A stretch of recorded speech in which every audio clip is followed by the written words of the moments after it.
दुनिया के अलग अलग कॉन्टिनेंट के अंदर अलग अलग प्रकार के मिनरल्स के डिस्ट्रीब्यूशन को यहाँ पे हम समझने की कोशिश करेंगे। पहली बात करते हैं हम एशिया की। तो एशिया के अंदर चाइना और इंडिया के अंदर आयरन ओर के बहुत बड़े डिपॉजिट्स हैं। एशिया के अंदर दुनिया के जो टोटल टीन की प्रोडक्शन होती है उसमें से आधी से भी ज़्यादा टीन की प्रोडक्शन केवल एशिया के अंदर होता है। अगर बात की जाए चाइना, मलेशिया और इंडोनेशिया की, तो ये टीन के प्रोडक्शन के मामले में दुनिया में लीडिंग प्रोड्यूसर्स हैं, यानी यहाँ पे टीन की प्रोडक्शन काफ़ी ज़्यादा होती है। चाइना लीड, एंटीमनी और टंगस्टन के प्रोडक्शन के मामले में काफ़ी आगे हैं, यानी इस प्रकार के मिनरल्स के डिपॉजिट्स चाइना के अंदर काफ़ी ज़्यादा हैं। एशिया के अंदर मैंगनीज, बॉक्साइट, निकेल, जिंक और कॉपर के भी डिपॉजिट्स हैं। अगर बात की जाए यूरोप की, तो यूरोप के अंदर आयरन ओर के डिपॉजिट्स काफ़ी ज़्यादा हैं। Europe is the leading producer of iron ore in the world. अगर बात की जाए आयरन के डिपॉजिट्स की, तो वो रसिया में, यूक्रेन में, स्वीडन में, फ्रांस में काफ़ी ज़्यादा है। कॉपर, लीड, जिंक, मैंगनीज और निकेल जैसे मिनरल्स के डिपॉजिट्स ईस्टर्न यूरोप और यूरोपियन रसिया रीजन में काफ़ी ज़्यादा देखने को मिलता है। ईस्टर्न यूरोप कहने का मतलब ये पार्टिकुलर रीजन, ये जो यूरोप है, यूरोप का ये वेस्टर्न रीजन हो गया और ये ईस्टर्न रीजन हो गया। और यूरोपियन रसिया कहने का मतलब रसिया का वो हिस्सा जो कि यूरोप के अंदर है। रसिया का कुछ हिस्सा है जो कि एशिया के अंदर है। तो एशिया के हिस्से में जो यूरोप है, उस पार्टिकुलर रीजन को हम यहाँ पे नहीं कंसीडर करेंगे। यहाँ पे यूरोपियन रसिया की बात की जा रही है। तो इस पार्टिकुलर रीजन के अंदर कॉपर, लीड, जिंक, मैंगनीज और निकेल जैसे मिनरल्स के डिपॉजिट्स हैं। अगर बात की जाए स्विट्ज़रलैंड की, तो स्विट्ज़रलैंड जिसे हेवन ऑफ वर्ल्ड कहा जाता है, यानी कि दुनिया का जन्नत, यहाँ पे किसी भी प्रकार के मिनरल डिपॉजिट्स नहीं है।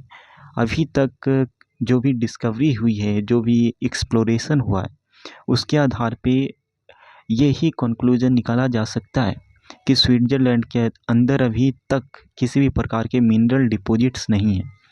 सेकेंड हम बात करते हैं नॉर्थ अमेरिका की, यानी इस पार्टिकुलर रीजन की। तो नॉर्थ अमेरिका के अंदर जो मिनरल डिपॉजिट्स हैं वो मुख्य तौर पे 3 पार्टिकुलर रीजन के अंदर, 3 जोन के अंदर देखने को मिलता है। एक तो ये कि ये जो ग्रेट लेक हैं, जैसे कि लेक सुपीरियर, लेक मिचिगन, इन लेक्स के नॉर्थ में, यानी ग्रेट लेक के नॉर्थ में ये रीजन है जिसको हम लोग कहते हैं कैनेडियन शील्ड रीजन या कैनेडियन रीजन। तो कैनेडियन रीजन पहला रीजन। सेकेंड है एप्लेचियन रीजन, यानी कि ये जो एप्लेशियन माउंटेन का जो रीजन है ये।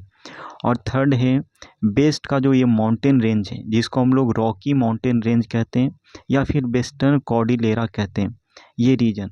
तो ये जो 3 पार्टिकुलर रीजन हैं, यहाँ पे मुख्य तौर पे मिनरल्स पाए जाते हैं नॉर्थ अमेरिका के अंदर। पहला Canadian shield region, second Appalachian mountain region, third Rocky mountain series या फिर वेस्टर्न कॉर्डिलेरा।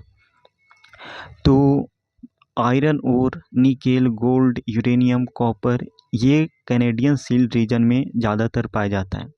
वहीं बात की जाए एप्लेशियन माउंटेन रीजन में, तो यहाँ पे सबसे ज़्यादा कोल के डिपॉजिट्स हैं। और अगर बात की जाए रॉकी माउंटेन सीरीज की या फिर वेस्टर्न कॉर्डिलेरा की, तो यहाँ पे कॉपर, लीड, जिंक, गोल्ड और सिल्वर के डिपॉजिट्स हैं आमतौर पे। तो नॉर्थ अमेरिका के अंदर 3 पार्टिकुलर रीजन के अंदर मिनरल डिपॉजिट्स हमें देखने को मिलता है। सेकेंड अगर हम बात करें साउथ अमेरिका कॉन्टिनेंट की, तो साउथ अमेरिका कॉन्टिनेंट के अंदर हाई ग्रेड आयरन ओर सबसे ज़्यादा ब्राज़ील में पाया जाता है। तो Brazil is the largest producer of high grade iron ore. High grade iron ore का कहने का मतलब ये हुआ कि जो आयरन ओर की क्वालिटी है वो काफ़ी ज़्यादा बेहतर है।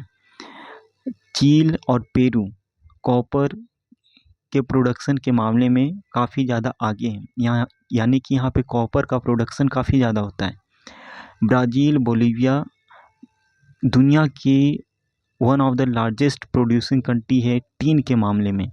साउथ अमेरिका के अंदर और भी बहुत प्रकार के मिनरल्स के डिपॉजिट्स हैं, जैसे कि gold, silver, zinc, chromium, manganese, bauxite, mica, platinum, asbestos और डायमंड।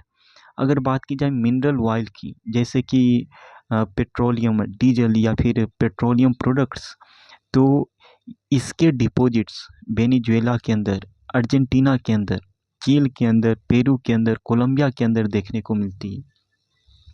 अगर बात की जाए अफ्रीका की, जिसे आमतौर पे एक इकोनॉमिकली बैकवर्ड कॉन्टिनेंट कहा जाता है, क्योंकि यहाँ पे काफ़ी ज़्यादा गरीबी, बेरोजगारी और हिंसा का सिचुएशन बना रहता है। सिविल वार जैसी सिचुएशन आमतौर पे अफ्रीका के किसी न किसी कंट्रीज़ में देखने को मिलती ही है।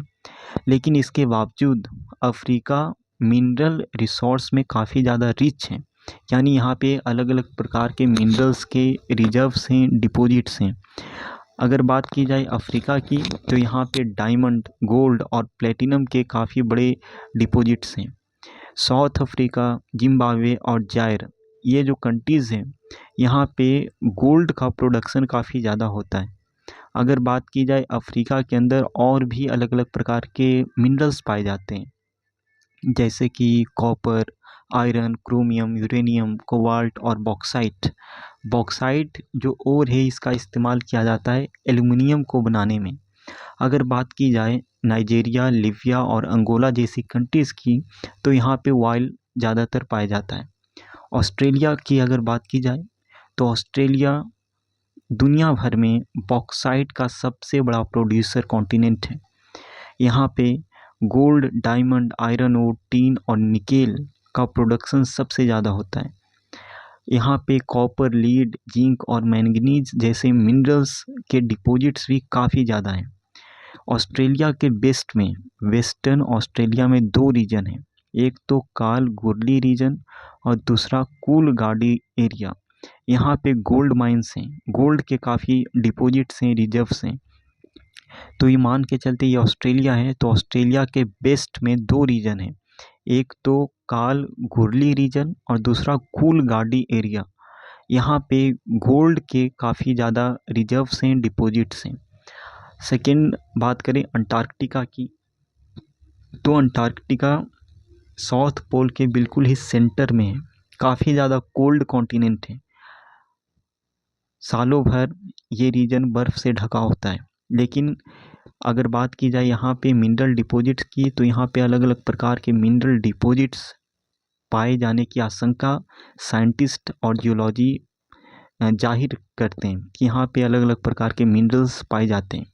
जैसे कि ट्रांस अंटार्कटिक माउंटेन्स में कोल के बड़े डिपॉजिट्स पाए जाने की संभावना अलग अलग साइंटिस्ट जाहिर करते हैं। ईस्ट अंटार्कटिका के अंदर प्रिंस चार्ल्स माउंटेन के अंदर या उसके आसपास के रीजन में आयरन ओर के काफ़ी बड़े डिपॉजिट्स हैं। ऐसा एक प्रिडिक्शन है, फोरकास्ट है। अभी तक एक्चुअली में यहाँ पे आयरन ओर या फिर कोल के डिपॉजिट्स मिले नहीं हैं, फिर भी एक प्रिडिक्शन है कि हाँ, यहाँ पे इस प्रकार के मिनरल के डिपॉजिट्स पाए जाते हैं। आयरन, गोल्ड, सिल्वर और ऑयल के भी डिपॉजिट्स यहाँ पे अच्छी खासी क्वांटिटी में देखने को मिलती है। अगर बात की जाए मिनरल्स की, तो मिनरल्स का यूज अलग अलग पर्पस के लिए किया जाता है। मिनरल का इस्तेमाल बहुत सी इंडस्ट्रीज़ में किया जाता है। ऐसे मिनरल्स जिसका इस्तेमाल जेम्स को बनाने में, ऑर्नामेंट्स को बनाने में किया जाता है, वो आमतौर पे काफ़ी ज़्यादा हार्ड होते हैं। क्यों? ज्वेलरी को बनाने के लिए जो भी मिनरल्स हैं, उसको अलग अलग स्टाइल में, अलग अलग डिज़ाइन और पैटर्न में शेप किया जाता है, मोल्ड किया जाता है। कॉपर एक काफ़ी इम्पॉर्टेंट मेटल है, जिसका इस्तेमाल आमतौर पे इलेक्ट्रॉनिक इंडस्ट्री में काफ़ी ज़्यादा किया जाता है। कंडक्टिंग वायर्स को बनाने में, कॉइन्स को बनाने में, पाइप्स को बनाने में और भी अलग अलग प्रोडक्ट्स को बनाने में कॉपर का इस्तेमाल किया जाता है। सिलिकॉन की बात करें, तो सिलिकॉन का इस्तेमाल सेमीकंडक्टर इंडस्ट्री के अंदर, कंप्यूटर इंडस्ट्री के अंदर सबसे ज़्यादा किया जाता है और इसको क्वार्ट्स नाम कर एक मिनरल है, उससे प्राप्त किया जाता है। एल्युमिनियम की बात की जाए, तो एल्युमिनियम को एक ओर है जिसका नाम है बॉक्साइट। इस बॉक्साइट ओर से एल्युमिनियम को प्राप्त किया जाता है। और एल्युमिनियम का इस्तेमाल ऑटोमोबाइल्स को बनाने में, व्हीकल्स को, कार, स्कूटर, बस, ट्रक्स को बनाने में, एरोप्लेन्स को बनाने में, बोतल्स को बनाने में, बॉटलिंग इंडस्ट्री में, बिल्डिंग्स को बनाने में, कंस्ट्रक्शन के लिए एल्युमिनियम का इस्तेमाल काफ़ी ज़्यादा किया जाता है। यहाँ तक कि किचन के यूटेंसिल्स को बनाने में, यानी कि बर्तन को बनाने में भी एल्युमिनियम का इस्तेमाल किया जाता है। तो एल्युमिनियम और अलग अलग प्रोडक्ट्स का इस्तेमाल अलग अलग इंडस्ट्री में, और एक इंसान अपने अलग अलग नीड को, अपनी अलग अलग पर्पस को पूरा करने के लिए करता है। इलेक्ट्रिक इंडस्ट्री में, तो कहीं सेमीकंडक्टर इंडस्ट्री में, तो कहीं डोमेस्टिक पर्पस के लिए, घर में इस्तेमाल करने के लिए मिनरल्स का इस्तेमाल हम लोग करते हैं। तो इसी से हम अंदाज़ा लगा सकते हैं कि हमारी डे टू डे लाइफ में मिनरल का रोल क्या है, इम्पोर्टेंस क्या है।